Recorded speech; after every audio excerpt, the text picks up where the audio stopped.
I never really set out, I think, to write a love poem, but sometimes it sort of happens anyway. And I think this one is one that ended up being kind of a love poem in an odd way. This is called Cosmology. Weather maps, orbital glare of suns. I have my place in this grand, invisibly orchestrated toy. And if, for a moment, I step away and watch myself from the outside, it is only through a window in my head that is, these days, more often closed than open. Power and light, a meeting of eyes. Love, the black box in the works, pulled out of the wreckage and puzzled over. I dance, I recite, I am ruled by dark matter.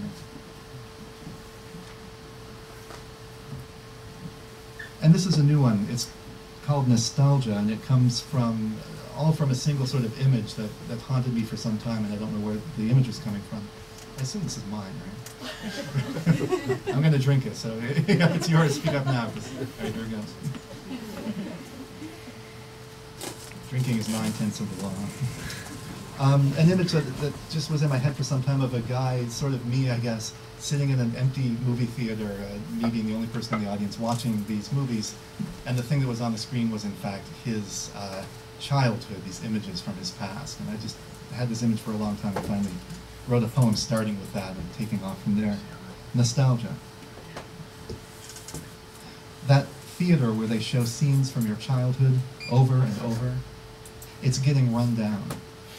The marquee grease-speckled and faded, the floors unswept, the popcorn a little staler each time you make your way into the dismal interior to locate a seat near the front, nice and close to the action, silently creeping like a convict who's just tunneled out, or escaped by hiding in laundry bags, deftly dodging the spotlight beams of the scowling ushers. The whole neighborhood's gone, shall we say, somewhat dodgy. What with all the closed out and boarded up storefronts and clusters of loitering people-shaped figments, or are they figment-shaped people, propped up as if for atmosphere, exchanging whatever depleted platitudes the well-to-do have discarded. But you are used to making your way past these shades and through the doors into the deteriorating lobby, and you do it each day, even knowing that just round the corner they've put in a new multiplex, state-of-the-art and scrubbed free of all life, whose screens offer you your choice of 24 visionary dazzles straight from the sound stages of Southern California. Sometimes you give in. You let yourself go there. But just to be lulled into sleep by the lustrous vicarious gleamings of somebody else's vacuum-packed dreams, and to wake up back here in the dark, wheeze gasping the grimy fish tank atmosphere of the ancient and rasping, choke-ridden air conditioning system, whose roar drowns out a good half of the dialogue. Not that it matters, really. You've got it all memorized, every last word. They are, after all, your words. Though admittedly, the actors take certain liberties with them, every so often, even sometimes changing the outcome of certain scenes. But she didn't say that. We didn't go bowling. I certainly don't recall a montage. She went back to the library, and I never saw her again. Even if, moreover, and don't ask me how this happens, there is no explanation. The actors seem to be changing slowly over time, becoming, if possible, still more absurd in their grand optimism and foolish, disabling love for each other. So what is it, then, that keeps you coming back? Perhaps it's the knowledge that you are the only customer, that when this theater haunting of yours finally comes to its inevitable end, this screen is going to go dark, and these curtains are going to come down, and these doors are going to be closed for good. Or maybe it's the smile of the ticket girl, the way it somehow promises that this evening's show will be just a bit better than last night's. The pratfalls and alleged witticisms just a bit funnier. The sickly sweet smiles and ungainly line readings of the child actors a little less grating. And who will play her, you can't help but wonder, in the sequel, the movie of the later part of your life? And who, for that matter, will play you in the final version, on the night when you finally find her waiting, lingering in the lobby after the show, ready to say yes to your murmured, "Do you want to go somewhere?" The night when you finally get to slow dance with her in some dimly illuminated bar down the street, to put your arms around her and draw her face in close to yours and kiss her like, as they say in the movies, she's never been kissed before.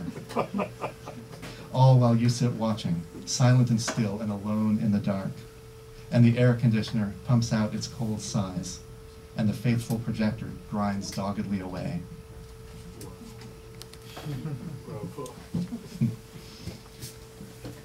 I'm going to read a couple sections from this poem. I won't read the whole thing, but because I'm in a bookstore, I just feel compelled to read a couple sections from this poem, again from the first book, that is a cento, that is a poem made up from lines or bits of language taken from elsewhere and assembled.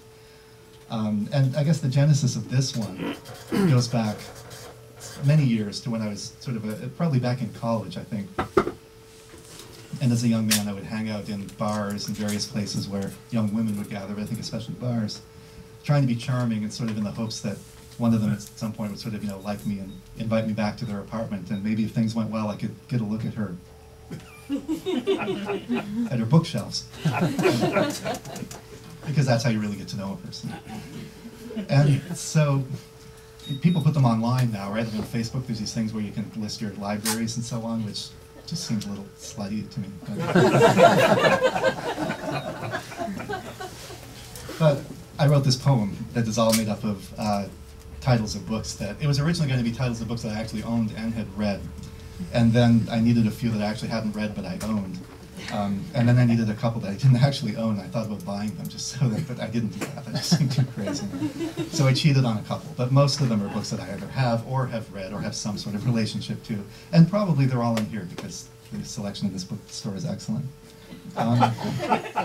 So the book, the poem, is called Rosencrantz and Guildenstern Are Dead, Ruined by Reading the Cantos of Ezra Pound. Wow. Or Song of My Shelf. It was impossible not to use that. I tried to resist that. Section 1. Under the volcano, in the garden of the North American martyrs, two serious ladies, left out in the rain, repair the crooked timber of humanity. 3. When one has lived a long time alone on the great Atlantic Rainway, and the stars were shining, the importance of what we care about lies with ignorance, divine comedies, difficult loves. While England sleeps, Kant and the platypus kiss in the Hotel Joseph Conrad. The boy on the step second guesses the fortunate traveler. After Ovid, who will run the Frog Hospital?